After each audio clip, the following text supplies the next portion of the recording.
Welcome to Nintendo Ninja News. I'm your host, Chris Dices, and we are here to do the Super One More Jump review. Now, I've had a good play with it. I think it's pretty good. I think it's pretty good by SMG Studios. So let's have a look into it, and let me tell you what I think about this game. While the name Super One More Jump seems a little bit strange, once you get into the game, it starts to get very, very interesting.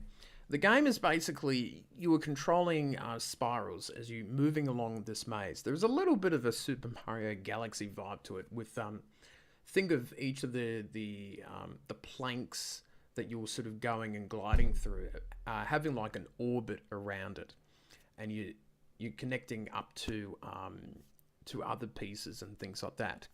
So now you've got the silver tilings that you can go on, but the orange ones are bad. You're going to die if you're going to hit into those.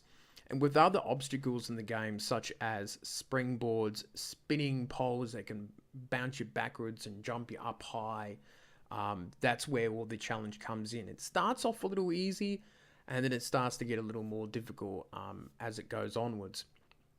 Now you can get up to 3 blue gems in each level that you play, and that allows you to unlock the new spirals, new backgrounds, things like that. And obviously I found a cat one which I was quite satisfied with, and it was very, very cool.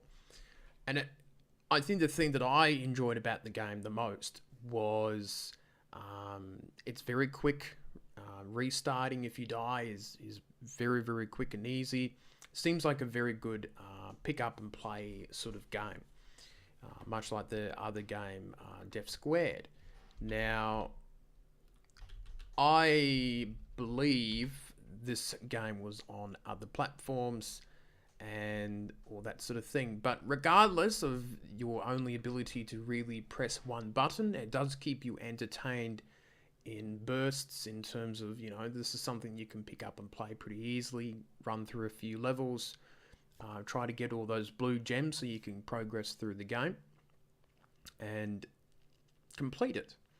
So I found it definitely challenging because trying to get those blue gems is really tough, and you've got to time the jump. Sometimes you can do a short jump, you can do a little bigger jump, and it's really all about timing. So if you're good into platformers and puzzle games and that, this is sort of the area that you would need to scratch up your skills in, which is all about timing in these type of games. I would have liked to seen something like an editor mode where you can actually make your own levels and you could put them online and things like that. I think that would be a cool little idea, because it seems like something that people could do. And I think that would be sort of popular for the Nintendo Switch. But overall, I thought that this was a pretty cool game. I really enjoyed it, and I'm sure that some people will like it as well. So let's head back to the desk and see what I thought of it overall. So, after looking at Super One More Jump and how enjoyable it is, I'm going to give it an 8.5. I think it's a pretty fun game.